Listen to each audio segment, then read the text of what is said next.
Mutual fund में invest करो भैया, 15 से 20 रिजल्ट मिल जाएगा। अरे इस केस में नहीं करने का, ऐसे ही नहीं सब कह रहे हैं अरे म्यूचुअल फंड सही है तो हम भी चले इसमें। अरे देखो पहले आपकी ज़रूरत क्या है। 20 साल तक ऐप ना रहा है, बंद हो गया ऐप तो। बहुत मज़ा आ रहा है भैया, बहुत मज़ा आ रहा है, आपके साथ साथ हमको भी बहुत मज़ा आ रहा है। कमेंट बॉक्स में देखिए, आपके 2 सेशन अभी तक हमने कर लिए इस free mutual fund series course कह लो, सीरीज कह लो, SIP कोर्स कह लो, जो कहना है। आज हम पहुंच गए तीसरे चैप्टर तक, और तीसरे चैप्टर में आज हम बात करेंगे देसी मायने म्यूचुअल फंड के क्या हैं। ठीक है, टेक्निकल भाषा हमने बहुत समझ लिया, लेकिन देसी कुछ एग्जाम्पल देके समझा सकते हो समझाओ। हम ज़्यादा पढ़े लिखे नहीं है, हमको ऐसा कुछ समझाओ समझा सकते हो। ठीक है, आज समझाएंगे। टाइप ऑफ म्यूचुअल फंड, भैया बतेरे टाइप के म्यूचुअल फंड है, इतने टाइप के म्यूचुअल फंड है, उसमें से कुछ इंपॉर्टेंट आज हम डिस्कस करेंगे। कौन से म्यूचुअल फंड में ज़्यादा रिस्क होता है सर, कहाँ ज़्यादा मुनाफा है, ये जानने से ज़्यादा इंपॉर्टेंट है कहाँ ज़्यादा रिस्क है, कहाँ आपका पैसा डूब सकता है, सबसे पहले वो जानो। सर किस गली में जाना चाहिए, उससे ज़्यादा ये समझना इंपॉर्टेंट है कि किस गली में नहीं जाना चाहिए, क्योंकि उस गली में कुत्ता काट लेगा। तो आज हम वो जानेंगे भैया कौन से म्यूचुअल फंड में ज़्यादा रिस्क है। अच्छा, साथ में जानेंगे कौन से म्यूचुअल फंड से बच के रहना। अरे बाबा, सारे म्यूचुअल फंड फायदेमंद नहीं होते, कुछ म्यूचुअल फंड नुकसानदेह भी होते हैं चाचा, एकदम भयंकर नुकसानदेह। तो बताएंगे आज वो भी। ELSS, अगर आप नौकरी चाकरी करते हो, टैक्स सेविंग का इरादा है आपका, आपकी दिली तमन्ना है कि मैं टैक्स बचा लूँ अपना, ये बहुत मदद करेगा आज, आपकी बहुत मदद करेगा ये। तो आज हम वो भी सीखेंगे। बढ़ल जाए आगे, चलो बढ़ल जाए। अरे लास्ट सेशन का ये स्लाइड है, तो लास्ट सेशन में हमने यहाँ पर इस स्लाइड में क्या बात करा था कि एवरेजिंग की ताकत, कितनी ताकतवर चीज़ है एवरेजिंग। इंडिविजुअल स्टॉक में किया हुआ नुकसान से बचा देता है आपको म्यूचुअल फंड। जैसे हमने बात करा था, क्या हमने बात करा था, रिलायंस का स्टॉक 100 रुपये में खरीदा गया, लेकिन अगर इंडिविजुअली सिर्फ हमने रिलायंस का स्टॉक खरीदा होता है बजाय कि उसकी म्यूचुअल फंड में, तो सर 100 का 90 हो गया, तो लॉस हो जाता ना। लेकिन म्यूचुअल फंड के थ्रू खरीदा था, तो म्यूचुअल फंड तो थोड़ा ये खरीदा, थोड़ा ये खरीदा, थोड़ा ये खरीदा, थोड़ा ये खरीदा, तो एवरेजिंग करके अपने को फायदा ही हुआ था। क्योंकि अगर किसी म्यूचुअल फंड में हमने इन्वेस्ट करा और उसने 10 कंपनियों में इन्वेस्ट कर रखा है, तो 2-3 कंपनियां अगर लॉस में है तो बाकी 6-7 कंपनियां प्रॉफिट में है, तो लॉस को वो कवर कर देती है। 5 कंपनियां लॉस में है और 5 कंपनी प्रॉफिट में है और प्रॉफिट ज़्यादा हो गया है, तो वो कवर कर देती है एवरेजिंग के जरिए। तो एवरेजिंग का कॉन्सेप्ट हमने डिटेल में समझा है, प्लेलिस्ट बना दिया है, आई बटन पे प्लेलिस्ट है और डिस्क्रिप्शन में भी प्लेलिस्ट का लिंक है। बाकी 2 सेशन जो हमने किया है वो देख लेना अगर नहीं देखा तो। एवरेजिंग बड़ी ताकतवर चीज़ है सर, एवरेजिंग के जरिए बड़े बड़े लॉस को कम किया जा सकता है।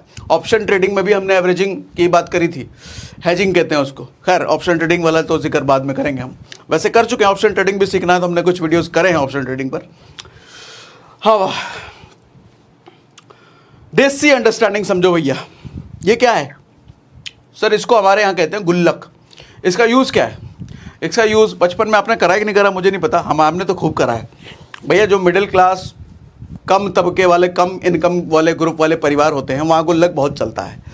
तो मुझे आज भी याद है वो दिन जब मुझे पहली बार साइकिल खरीदना था, तो मेरी बड़ी बहन 5 रुपये रोज़ डालती थी, मेरे पापा 5 रुपये रोज़ डालते थे, मम्मी 5 रुपये रोज़ डालती थी, ताकि मेरे लिए साइकिल आ सके। तो 3-4 महीने लगे थे, तो 3-4 महीने बाद हमने एक अपने लिए सेकेंड हैंड साइकिल लिया था उस गुल्लक की वजह से। तो उस गुल्लक का इस्तेमाल क्या हुआ सर, 4 लोग पैसा उसमें डाल रहे हैं, और किस लिए डाल रहे हैं, एक पर्टिकुलर पर्पस के लिए इस्तेमाल किया जा सके। ठीक है, तो म्यूचुअल फंड को समझो वो गुल्लक होता है सर। यहाँ तो परिवार के 4 लोग थे, यहाँ देश के हज़ारों लाखों करोड़ों लोग होते हैं जो कि एक फंड में पैसा डाल रहे होते हैं। जिसने जितना डाला उतना उसको रिटर्न होकर के वापस मिलता है। यहाँ तो खैर हिसाब किताब नहीं होता कि मम्मी ने कितना डाला, पापा ने कितना डाला, लेकिन वहाँ पूरा हिसाब किताब होता है कि किसने कितना डाला, किसका पैसा कितना ग्रो हो रहा है, पूरा हिसाब किताब होता है। तो गुल्लक समझ लो सर म्यूचुअल फंड। अब समझ में आया देसी भाषा में, नहीं समझ आ रहा म्यूचुअल फंड सर गुल्लक है और कुछ नहीं। एक ऐसा गुल्लक जहाँ पूरे देश से लोग उसमें पैसा डालते हैं। अच्छा, गुल्लक के टाइप भी होते हैं क्या, एक ही टाइप का गुल्लक होता है क्या, एक ही गुल्लक होता है क्या? नहीं सर, बहुत टाइप के गुल्लक होते हैं, बताता हूँ। गुल्लक है म्यूचुअल फंड, हमने ये समझ लिया सर। मैनेज्ड बाय AMC का जिक्र हमने लास्ट सेशन में भी किया था। एसेट मैनेजमेंट कंपनी होती है ये, या फिर इसको म्यूचुअल फंड कंपनी भी आप कह लो। म्यूचुअल फंड कंपनी बोलो, एसेट मैनेजमेंट कंपनी बोलो। आज के समय में भारत में सर लगभग 44 एसेट मैनेजमेंट कंपनी है, 44 म्यूचुअल फंड वाली कंपनी 44 है आज के टाइम पे। और हर कंपनी में कम से कम 10, 12, 15, 20, 25 गुल्लक हैं। गुल्लक मतलब अलग अलग टाइप के इन्वेस्टमेंट ऑप्शन है, अलग अलग फंड है, अलग अलग म्यूचुअल फंड है उनके पास। अब सोचो 44 इंटू अगर 10 भी करें हम, कहाँ जाता है नंबर भैया ये। ठीक है, अब देखो एक मज़ेदार चीज़ दिखाता हूँ। ये सीन देख के कुछ याद आ रहा है? कमेंट बॉक्स में जरा लिख के मुझे बताओ ये कौन सी मूवी का सीन है। सलमान खान है ये। 3 गुल्लक, भगवान के लिए, दादी के आंखों के लिए, बहन की पढ़ाई के लिए, बहन की शादी के लिए गुल्लक। मुझसे शादी करोगी, बहुत भीड़ थी भैया। अब याद है उस वक्त हम पढ़ाई कर रहे थे और टिकट लेने जाते तो टिकटें नहीं मिलता था, ब्लैक में टिकट फुल। चौथे दिन गए थे तब जाके टिकट मिला था, तब जाके ये फिल्म हमने देखा था। फिल्म के तो बचपन से शौकीन रहे हैं तो चलता है इसे। तो यहाँ गुल्लक से समझो, शौकीन तुम्हारा गोली। गुल्लक भैया देखो, एक गुल्लक का पर्पस इसका अलग था, दूसरे गुल्लक का पर्पस अलग था, तीसरे का गुल्लक का अलग, चौथे गुल्लक का अलग। हर गुल्लक का पर्पस अलग अलग है। इसी तरीके से एक म्यूचुअल फंड कंपनी के अंदर ही बहुत सारे म्यूचुअल फंड स्कीम होती है। जैसे कंपनी तो कितने बोला, कितनी म्यूचुअल फंड कंपनी है? 44 म्यूचुअल फंड कंपनी है भारत में, और हर एक कंपनी में अलग अलग टाइप के म्यूचुअल फंड स्कीम होते हैं। कोई म्यूचुअल फंड कंपनी इक्विटी में पैसा इन्वेस्ट कर रही है, कोई म्यूचुअल फंड कंपनी डेट में पैसा इन्वेस्ट कर रही है, कोई म्यूचुअल फंड कंपनी यहाँ कर रही है, कोई म्यूचुअल फंड, सॉरी कंपनी बोल दिया मैंने, कोई म्यूचुअल फंड स्कीम बात कर रहा हूँ। एक ही कंपनी के अंदर कोई म्यूचुअल फंड कंपनी इधर इन्वेस्ट हो रहा है, कोई म्यूचुअल फंड, फिर से कंपनी निकल गया। अरे क्या हो गया आज, कुछ खाओ के बैठे हैं क्या? नहीं, ऐसा नहीं है। तो एक ही कंपनी के अंदर कुछ म्यूचुअल फंड स्कीम इधर इन्वेस्ट कर रही है, कुछ म्यूचुअल फंड स्कीम इधर इन्वेस्ट कर रही है। वो सब स्कीम्स क्या है सर? गुल्लक। हर एक गुल्लक का जैसे पर्पस है वैसे ही हर एक स्कीम का पर्पस है। आगे हम बात करेंगे कौन कौन से स्कीम होते हैं। ठीक है, इतना समझ में आता है? मुझे लगता है म्यूचुअल फंड अब नहीं भूलोगे। क्या होता है म्यूचुअल फंड भैया? गुल्लक होता है। क्या एक ही टाइप का गुल्लक है? नहीं, बहुत टाइप के गुल्लक होते हैं, अलग अलग पर्पसेस। आपको भी कोई बाइक खरीदनी हो, साइकिल खरीदना हो, कुछ चेन खरीदना हो, कुछ खरीदना हो, छोटी मोटी ज़रूरतों के लिए आज भी घरों में हम गुल्लक मेंटेन करते हैं ना? करते हो क्या? बताओ मुझे कमेंट बॉक्स में, मज़ा आएगा। आपके कमेंट में सारे पढ़ता हूँ। देखो रिप्लाई करने का भाई टाइम नहीं हो पाता, लेकिन पढ़ने का प्रॉपर टाइम होता है मुझे। हर एक कमेंट पढ़ता हूँ मैं। तभी तो आपने जितने सवाल वगैरह अब तक पूछे हैं म्यूचुअल फंड से रिलेटेड, सब कुछ इकट्ठा किया जा चुका है। सारे सवालों के जवाब हम धीरे धीरे कवर करते हुए चल रहे हैं। ठीक, अब सर ये मोटा मोटी हमने टाइप ऑफ म्यूचुअल फंड यहाँ पे लिखा है। इतना ही नहीं है सर, कम से कम 15, 20, 25, 30 से भी ज़्यादा type of mutual fund scheme होते हैं। सब हमारे रिलेवेंट है नहीं, उतना मतलब नहीं है।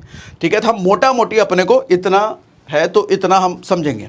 पहला है sir equity fund. Equity fund वो फंड होता है जिसका पर्पस ये है कि वो सिर्फ एक स्टॉक मार्केट में ही इन्वेस्ट करेंगे। दूसरा होता है sir tax saving fund. Tax saving fund उनके लिए है जो कि टैक्स बचाना चाहते हैं, नौकरी चाकरी करते हैं, पैसा बचाना है उनको, टैक्स बचाना है, तो उनके लिए बड़ी फायदेमंद चीज़ है ये सर। उसके बाद है डेथ फंड। डेथ नहीं, मरने वाला फंड नहीं, डेट बोलते हैं इसको, कर्जे वाला। जैसे बहुत सारी कंपनियों को अब तक आप बैंक से कर्जा लेते थे ना सर, इस फंड के तहत आप बैंकों को कर्जा देते हो। कई सारी बड़ी बड़ी कंपनियों को आप कर्जा देते हो, बदले में वो आपको इंटरेस्ट देती हैं। ऐसा इस फंड के तहत ऐसा होता है। हाइब्रिड फंड, हाइब्रिड फंड समझ लो मिलीजुली सरकार। अभी जैसे हुआ है ना, वो बीजेपी एक तरफ और देश की सारी पार्टी एक तरफ मिलकर के एक सरकार बन गई है, तो मिलीजुली सरकार, वो हाइब्रिड एक नई टाइप की सरकार बन गई है वो। तो ऐसा ही ये हाइब्रिड टाइप का फंड है, अलग अलग चीज़ों को मिला करके एक फंड। मतलब एक ही फंड में दादी के आंखों का भी ऑपरेशन होने वाला खर्चा है, एक ही फंड में बहन की शादी वाला भी, एक ही फंड में बहन की पढ़ाई वाला भी, पैसा थोड़ा थोड़ा करके। इंडेक्स फंड, इसकी कहानी अलग ही है, आगे बढ़ेंगे तभी सीखेंगे। आगे बढ़े। इक्विटी फंड्स, कौन कौन से इक्विटी फंड्स होते हैं जरा ये भी समझे सर हम। सबसे पहला होता है सर लार्ज कैप फंड। इसका मतलब समझो, यहाँ पे 3 शब्द हैं, large cap fund. Large, extra large, कुछ लोगों को तो याद आ गया होगा, वो वाला नहीं। लार्ज का मतलब बड़ा, कैप का मतलब कैपिटलाइजेशन, कैपिटल मतलब पैसा, फंड मतलब एक ऐसा फंड जिसको इन्वेस्ट किया जाता है स्टॉक मार्केट के सिर्फ बड़ी बड़ी कंपनियों में। कौन सी बड़ी कंपनी? सर 80% पैसा इस फंड का आपके टॉप 100 कंपनियों में इन्वेस्ट होता है। लगभग 5000 के आसपास स्टॉक मार्केट में कंपनियां लिस्टेड है सर। उस 5000 में से टॉप के जो 100 कंपनियां हैं, आपका 80% पैसा वहां इन्वेस्ट होता है। बाकी 20% कहाँ जाता है सर? बाकी 20% बैलेंस करने के लिए इधर उधर इन्वेस्ट किया जाता है आपके फायदे के लिए। तो मेजर फंड आपका उन बड़ी कंपनियों में जाता है, इसलिए इसको लार्ज कैप फंड बोलते हैं, जिसका मतलब होता यह है कि सर आपका रिस्क लोवेस्ट हो जाता है। वो लार्ज कैप कंपनियां कौन सी हैं सर? टाटा, रिलायंस, एचडीएफसी, ये सब बड़ी बड़ी कंपनियां जो कि भारत की इकोनॉमी बहुत हद तक डिपेंडेंट होती है इन कंपनियों पर। तो इनमें इनके डूबने का या इनके बर्बाद होने का चांसेस ना के बराबर होता है। तो रिस्क इसमें कितना है सर? लोएस्ट, सबसे कम रिस्क है, क्योंकि ये कंपनियां बहुत बड़ी बड़ी है। अच्छा, चूंकि लोएस्ट रिस्क है तो आपको रिटर्न भी बहुत ज़्यादा एक्सपेक्ट नहीं कर सकते आप। 12 से 15% का रिटर्न आप इसमें एक्सपेक्ट कर सकते हो लॉन्ग टर्म में। लॉन्ग टर्म की डेफिनेशन मेरे हिसाब से सर 10 साल से ज़्यादा, हर आदमी के हिसाब से अलग अलग होती है। मेरे हिसाब से सर 10 साल से ऊपर का इन्वेस्टिंग अगर है तो उसको लॉन्ग टर्म कहेंगे। लॉन्ग टर्म में 10 से 15% का रिटर्न अच्छा मिल जाता है, और ये 10 से 15% कम नहीं है भैया। हमने लास्ट टू लास्ट सेशन में दिखाया था 15% रिटर्न की वजह से क्या होता है। 6000 हर साल दोगे और आपका पैसा 1 लाख बढ़ जाएगा। क्या हमने बोला था? 6000 दोगे और 1 लाख बढ़ जाएगा। फिर अगले साल 6000 दोगे, फिर अगले साल 1 लाख बढ़ जाएगा। फिर अगले साल 6000 दोगे, फिर अगले साल 1 लाख बढ़ जाएगा। ये पूरा खेल हमने दिखाया था आपको पहले सेशन में, देखिए। ठीक है, तो लोएस्ट रिस्क है और 12 से 15% का रिटर्न आप लॉन्ग टर्म में से मान सकते हो। दूसरा होता है सर मिड कैप फंड, बीच वाली कंपनियां। कहां से बीच वाली कंपनियां?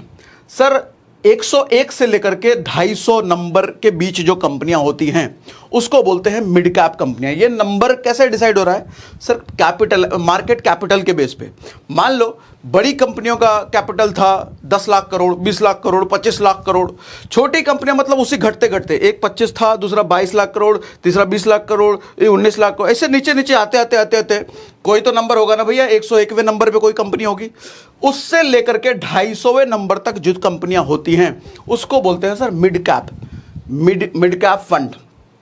65% पैसा उसमें डाला जाता है 101वें से लेकर के 250 के बीच में। बाकी पैसा बैलेंस करने के लिए इधर उधर इन्वेस्ट किया जाता है। अच्छा, इसमें सर रिस्क मैं कहूँगा मीडियम है, लोवेस्ट से थोड़ा ज़्यादा है, क्योंकि छोटी कंपनियां हैं।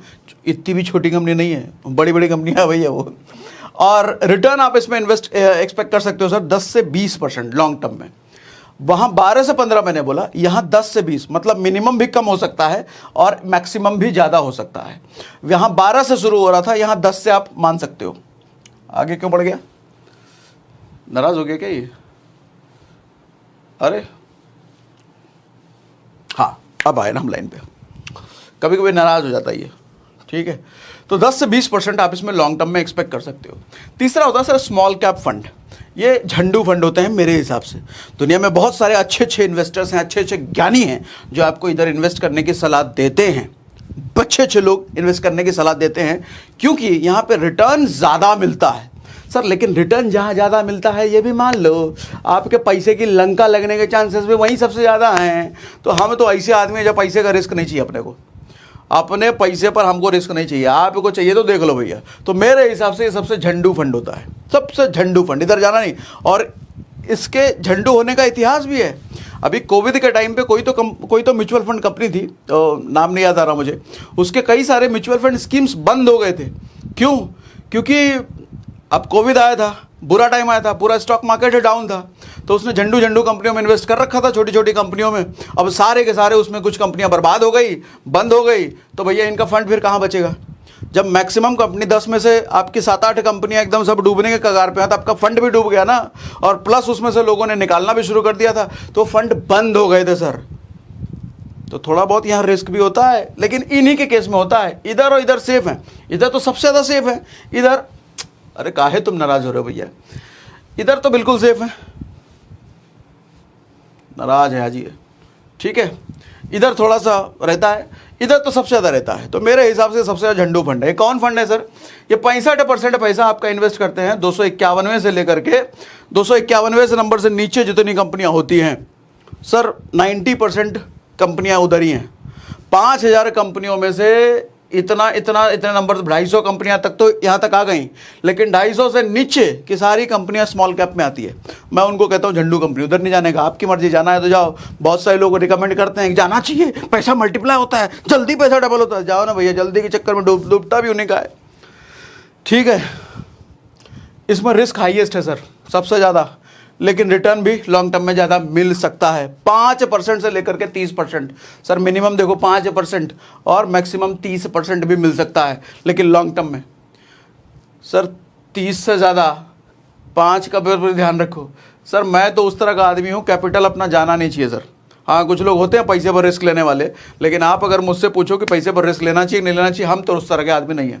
पैसे पर अपने को रिस्क नहीं चाहिए सर। 10 का 20 ना हो चलेगा, लेकिन 10 का 5 नहीं होना चाहिए, 10 का 15 ही हो जाए, बढ़िया अपने लिए। तो आप भी उस तरह के आदमी हो तो स्मॉल कैप फंड से दूर रहो मेरे हिसाब से, बाकी आपकी मर्जी। अगला फंड होता है सर मल्टी कैप फंड, इसको फ्लेक्सी कैप फंड भी बोलते हैं। मतलब फ्लेक्सी मतलब इधर उधर करने वाला। 65% पैसा ये लार्ज, मिड और स्मॉल तीनों टाइप की कंपनियों में थोड़ा थोड़ा इन्वेस्ट करते हैं। प्लस यहाँ पर अच्छी बात ये होती है कि रीबैलेंस करते रहते हैं मार्केट सिचुएशन। कभी मार्केट उस कंपनी में, वो कंपनी अच्छा परफॉर्म कर रही है, करने लग गई है या करने वाली है, तो उधर इन्वेस्ट कर दिया, या इधर से निकाल के ये खराब हुआ, इधर से निकाल करके उसमें डाल दिया, उधर से निकाल के उसमें डाल दिया। ये रीबैलेंस करते रहते हैं, तो बड़े एक्टिव रहना पड़ता है इसमें। फंड मैनेजर्स को एक्टिव रहेंगे तभी तो इधर का उधर, इधर का उधर। तो यहाँ पे ये फंड अच्छा होता है मेरे हिसाब से। इस फंड में रिस्क लोवेस्ट या हाईएस्ट नहीं कहूँगा मैं, ये मीडियम है इस फंड में रिस्क, और यहाँ पर 12 से 20% का रिटर्न आप एक्सपेक्ट कर सकते हो। ठीक है, चौथा है सर, चौथा नहीं अगला है, कौन सा, 1 2 3 4 5वां, equity linked saving scheme ELSS। मैं इसी के बारे में कह रहा था शुरुआत में। आप अगर उनमें से हो, टैक्स बचाना चाहते हो, तो ये बड़ी हेल्प करेगा आपकी। ठीक है, आगे इसके बारे में समझते हैं हम। How to invest in best mutual fund. मैं कहूँगा वेट टिल नेक्स्ट सेशन।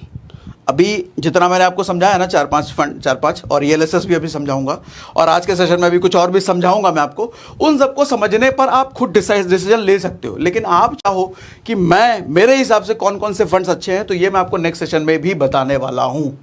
और तब तक के लिए आप अपना ब्रोकर ऐप जरूर डाउनलोड कर लीजिए। एंजल वन अगर आप डाउनलोड करना चाहते हैं तो एंजल वन का लिंक हमने डिस्क्रिप्शन में दे रखा है। वहाँ पर आप अपना KYC वैसे कंप्लीट कर लीजिए। 2 से 3 दिन लगता है KYC कंप्लीट होने में, ताकि जब हम अगले सेशन में आपको फंड्स वगैरह करके दिखाएंगे, लाइव डेमो करके दिखाएंगे कि इन्वेस्ट करते कैसे हैं, सही फंड चूज करते कैसे, तो आप रेडी हो। ठीक है, डिस्क्रिप्शन में हमने लिंक डाल दिया है।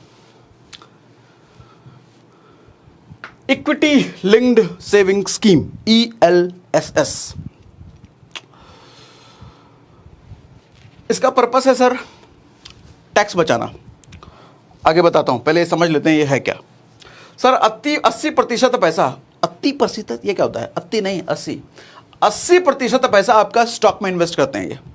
जैसे स्टॉक्स में 80% जा रहा है तो ठीक है, मिक्स करेंगे, थोड़ा लार्ज, थोड़ा मिड, थोड़ा इधर उधर उधर उधर, 80% करेंगे।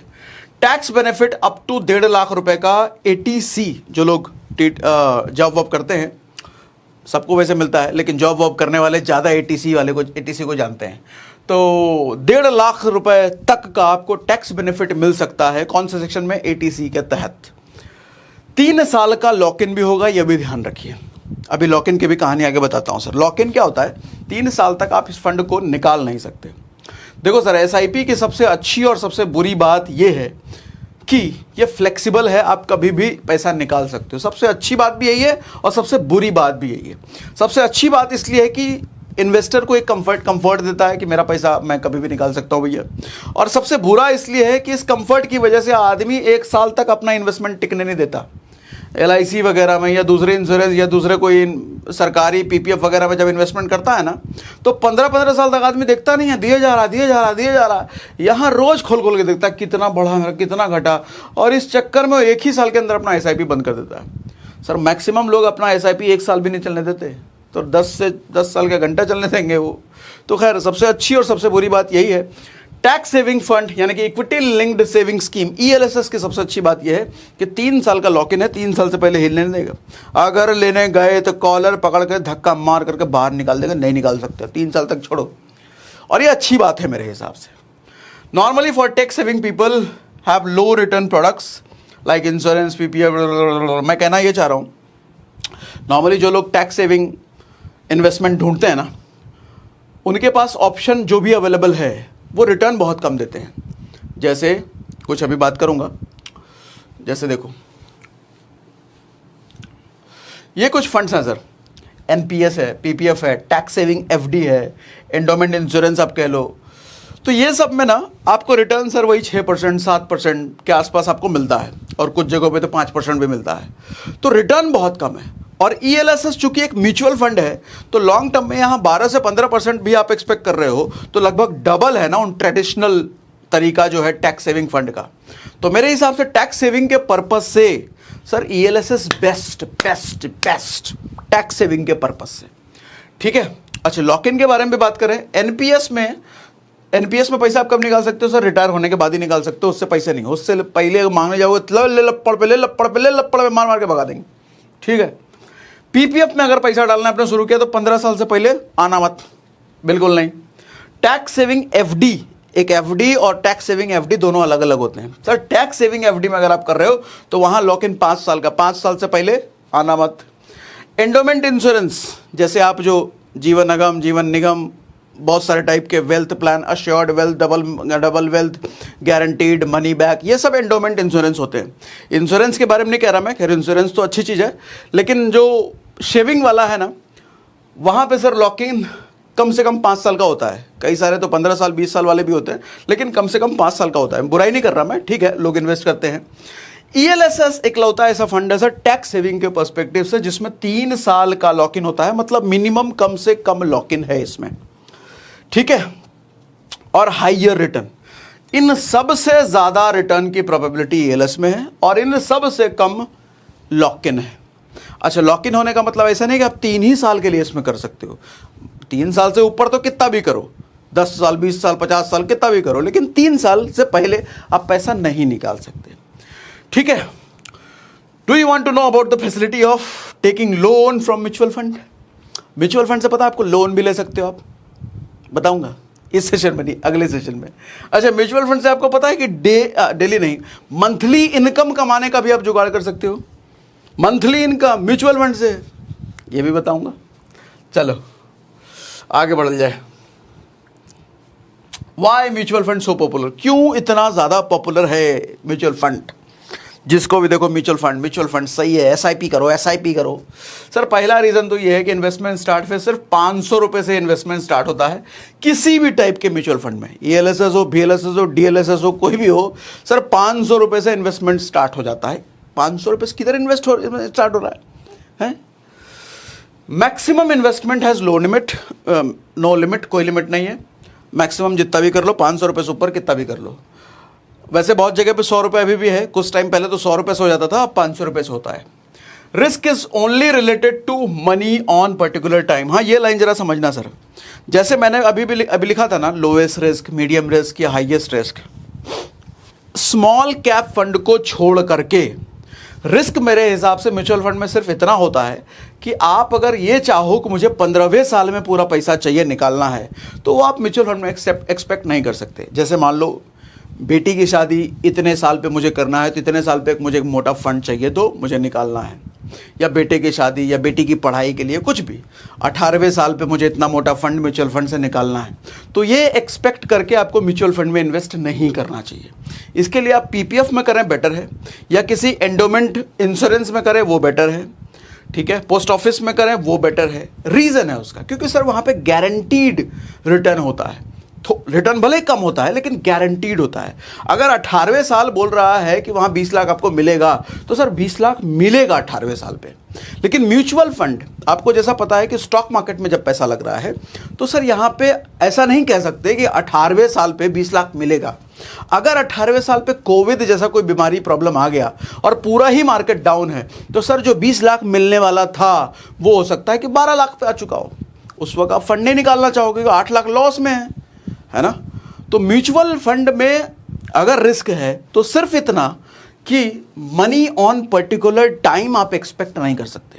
हाँ, उसके बाद छोड़ दो, फिर तो बढ़ना ही है। अभी जैसे कोविड आया तो सारा स्टॉक मार्केट नीचे गया, लेकिन कोविड खत्म होते ही देखो 2 साल में क्या हुआ, मार्केट तड़ से ऊपर चला गया, पहले जितना था उससे डबल पे चला गया। वो बढ़ना ही है मार्केट, ये सही है। म्यूचुअल फंड आपको रिटर्न देगा ही देगा, ये तय है। लेकिन लंबे समय में और कितने साल पे आपको पैसा निकालना है, आप ये डिसाइड करके म्यूचुअल फंड में मत करो। अगर आप कहते हो 15वें साल पे 20वें साल पे मुझे चाहिए इतना, तब इस सोच के साथ म्यूचुअल फंड में इन्वेस्ट ना करें। ये एक बड़ा रीज़न बता रहा हूँ। म्यूचुअल फंड में इन्वेस्ट करो भैया 15 से 20 रिजल्ट मिल जाएगा, अरे इस केस में नहीं करने का। इस केस में करना है तो मैं रिकमेंड करूंगा किसी एंडोमेंट इंश्योरेंस में चले जाओ, किसी पीपीएफ में चले जाओ, एनपीएस तो खैर रिटायरमेंट में मिलेगा। ऐसे किसी फंड में, कोई सरकारी फंड में जाओ जहां पे फिक्स गारंटीड रिटर्न मिल रहा है। इधर गारंटीड नहीं है सर, गारंटीड नहीं है इधर। कौन लोग को करना चाहिए सर? जो लोग पैसा को ये नहीं एक्सपेक्ट करना चाहते हैं कि 18वें साल पे 20वें साल को पैसा 25वें पे भी मिलेगा तो भी चलेगा, 30वें पे भी निकालेंगे तो भी चलेगा। अगर ये सोच है तो उनके लिए म्यूचुअल फंड से अच्छा कुछ है ही नहीं। उनके लिए म्यूचुअल फंड से अच्छा कुछ है ही नहीं। उनको तो मैं ये कहूँगा किसी भी सरकारी इन्वेस्टमेंट में मत जाना सर, यही बेस्ट है आपके लिए, ठीक। लेकिन फिक्स्ड वाले के लिए मैं कहूँगा सरकारी बने जाओ। इन्वेस्टमेंट के साथ ये समझना जरूरी है सर, आपकी रिक्वायरमेंट क्या है, ज़रूरत क्या है। ऐसे ही नहीं सब कह रहे हैं अरे म्यूचुअल फंड सही है तो हम भी चले इसमें। अरे देखो पहले आपकी ज़रूरत क्या है। अगला, money can only be on risk with small cap funds only. जैसे मैंने बोला, पैसे का अगर रिस्क है तो स्मॉल कैप फंड्स में है, बाकी मिड और लार्ज में पैसे का रिस्क नहीं है, टाइम का रिस्क है। टाइम हमने बताया 15वें साल पे चाहिए तो हो सकता है 20वें भी मिले, क्योंकि उस वक्त डाउन हो सकता है मार्केट, ऐसा करके। Some small cap fund are closed during COVID में कुछ स्मॉल कैप फंड क्लोज भी हुए थे। अच्छा, जब क्लोज भी होते हैं ना तो आपको बता देता हूँ, ऐसा नहीं है कि आप मन हुआ भैया क्लोज करो, बंद करो, शटर गिराओ, पैसा जिसका आया आने दो, अपने भैया में रखना, ऐसा नहीं होता है। सेबी को पहले बताना पड़ता है, और जिन लोगों का फंड वहाँ बचा हुआ है ना सर, वो किसी और स्कीम के साथ मर्ज होगा। पैसे का खतरा नहीं है कि ऐसा नहीं है कि आपका 20 लाख रुपए घट करके 15 लाख हो गया है तो 15 लाख वो कंपनी लेकर चली जाएगी, ऐसा नहीं होगा। अगर 20 लाख से घट के आपका 15 लाख हुआ है फंड, तो वो 15 लाख है सेबी की निगरानी में, वो तो मिलेगा ही मिलेगा, वो कहीं नहीं जाएगा, उसका टेंशन मत लो। हाँ, चूंकि स्कीम जब किसी के साथ मर्ज वर्ज होता है तो कई बार डिले हो जाता है, 2-3 महीने तक आपको पता ही नहीं चलेगा पैसा मिलेगा कि नहीं मिलेगा, लेकिन मिलेगा, निश्चिंत रहो। तो स्मॉल कैप फंड के साथ ये लफड़े होते हैं।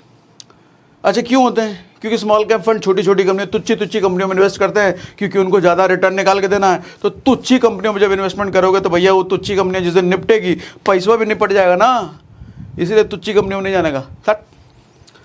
Flexibility of withdrawal any time, कभी भी निकाल सकते हो भैया। यहाँ पे लिखा है working day only except ELSS। ELSS तो खैर 3 साल बाद ही निकालोगे, लेकिन कोई भी म्यूचुअल फंड आप कभी भी विड्रॉ कर सकते हो, लेकिन वर्किंग डे, सैटरडे मंडे से लेकर के फ्राइडे तक।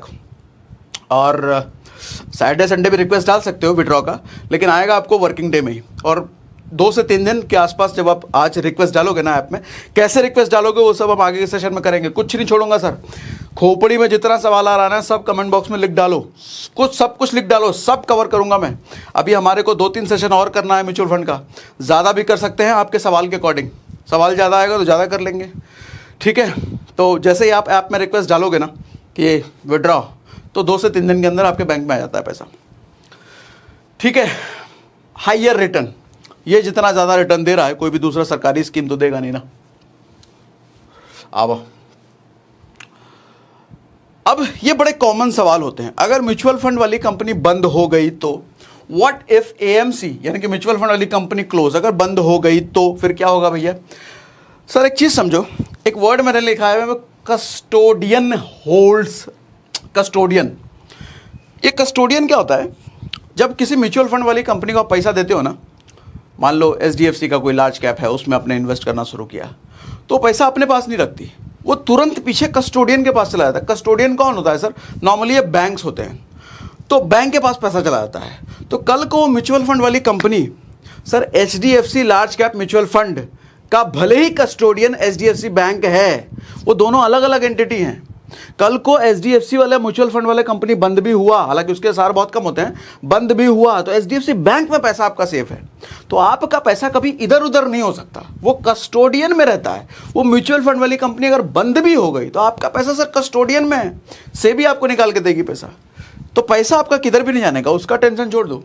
अगला सवाल ये होता है कि अगर कोई स्कीम बंद हो गया, मान लो एक म्यूचुअल फंड के अंदर 50-50 स्कीम चल रहे हैं, जिस स्कीम में आप डाल रहे हो वो स्कीम बंद हो गया, वो स्कीम ज़्यादा नहीं चल रहा है, ऐसा कई बार होता है कि स्कीम बंद कर रही है, तो वो स्कीम सर किसी और फंड के साथ उसी कंपनी में मर्ज कर देती है। तो आपका पैसा फिर उस जो नई स्कीम है उसके अकॉर्डिंग बढ़ने घटने लग जाता है, उसके अकॉर्डिंग प्रोग्रेस या डी प्रोग्रेस करने लग जाता है। ठीक है, तो पैसा आपका जाता कहीं भी नहीं है। अगला सवाल ये होता है कि अगर ब्रोकर बंद हो गया तो, मान लो हम एंजल वन के तहत कर रहे हैं, ग्रो के तहत या जीरोधा, कोई भी ब्रोकर के जरिए आप, इनको ब्रोकर कहते हैं। एंजल वन का जो मैंने लिंक के बारे में बोला कि डिस्क्रिप्शन में लिंक है, उसको केवाईसी कर लेना सर, उसको ब्रोकर कहते हैं। अगर ये ऐप भी बंद हो गया तो कई बार कंसर्न होता है ना, हम 20 साल की बात कर रहे हैं, 20 साल तक ऐप ना रहा है, बंद हो गया ऐप, तो नॉर्मल सी बात है, हो सकता है सर। ऐप तो सर एक दरवाजा है सिर्फ, इस दरवाजे के जरिए आप म्यूचुअल फंड कंपनी तक पहुंच रहे हो सर। वो दरवाजा कल को उखाड़ करके कोई फेंक भी दे, क्या फर्क पड़ता है? म्यूचुअल फंड वाली कंपनी तो है ही, आपका कनेक्शन तो वहां से है। और कल को म्यूचुअल फंड वाली कंपनी भी ना रही तो आपका पैसा सर कस्टोडियन में है। आपको एक फोलियो नंबर मिलता है सर, जब आप किसी म्यूचुअल फंड में इन्वेस्ट करते हो ना, आपको ईमेल पे पूरा पीडीएफ आता है, उसमें फोलियो नंबर होता है। बस वो फोलियो नंबर आपके पास होना चाहिए और कुछ नहीं सर। ब्रोकर बंद भी हो जाए कोई फर्क नहीं पड़ता अपने को, अपना कनेक्शन डायरेक्ट म्यूचुअल फंड से है। ठीक, ये बड़ा कॉमन सवाल था इसलिए मैंने बीच में गुजर दिया इसको। क्या हो गया भैया, आज ज़्यादा नाराज चल रहा ही लग रहा है। ठीक है, आज के सेशन का सर कंक्लूजन, टैक्स सेव करने के पर्सपेक्टिव से आपको मैक्सिमम फंड ईएलएसएस में इन्वेस्ट करना चाहिए अगर टैक्स सेविंग पर्सपेक्टिव है आपका तो। ठीक, लोएस्ट रिस्क से साथ बेटर रिटर्न अगर चाहिए then go for large cap fund. मेरा maximum investment sir large cap fund में है, जो भी हमने इन्वेस्टमेंट कर रखे हैं। तो मेरी प्रेफरेंस, हर आदमी की प्रेफरेंस देखो इन्वेस्टमेंट में अलग अलग होती है। कोई कहता है हम तो पैसे पर रिस्क, मेरा पैसा चला भी जाएगा कोई फर्क नहीं पड़ता। भैया हमको तो फर्क पड़ता है, हमको तो फर्क पड़ता है। तो हमको 10 का 20 ना हो चलेगा, लेकिन 10 का 5 नहीं होना चाहिए। तो मेरा सबसे ज़्यादा फंड प्रेफरेंस रहता है सर लार्ज कैप में। इसका भी एक बाबूजी है, वो आगे के सेशन में बताऊंगा, इसका भी बाप है वो। मीडियम रिस्क हाईएस्ट रिटर्न चाहिए then go for flexi fund. Flexi multi, वो थोड़ा थोड़ा मिड में भी, स्मॉल में भी, लार्ज में भी रीबैलेंसिंग, उठा पटक, इधर से निकाल, उधर गुजर, उधर गुजर, इधर गुजर करते रहते हैं ना। अगर आपको मीडियम रिस्क के साथ हाईएस्ट रिटर्न, वो अच्छा रिटर्न निकाल के देते हैं क्योंकि बैलेंसिंग करते रहते हैं ना। वो इधर से कुछ खतरा हुआ उधर से निकाल लिया, जो अच्छा हुआ उधर गुजर दिया, तो अच्छा खासा रिटर्न वहाँ भी मिलता है। तो ये कंक्लूजन मैं बता दिया। अच्छा, live demo of choosing best fund will be next session. Next session में हम जो करेंगे बेस्ट फंड को चूज कैसे करना है, और लाइव डेमो ऐप में मैं खुद इन्वेस्ट करके आपको दिखाऊंगा। उस बेस्ट फंड को चूज करने के बाद हम उसमें इन्वेस्टमेंट कैसे करते हैं। तो आज के सेशन में अगर मजा आया मुझे कमेंट बॉक्स में लिख के बताइए। आगे के सेशन में आपको क्या क्या चाहिए, आज के सवाल में क्या कंफ्यूजन हुआ, कुछ सवाल उठा तो कमेंट बॉक्स में लिख के जरूर बताइए। एक भी सवाल नहीं छोड़ूंगा, सारे सवाल को लेते हुए आगे बढ़ेंगे। ठीक है, मज़ा आया कि नहीं बताओ कमेंट बॉक्स में, अरे बताइए।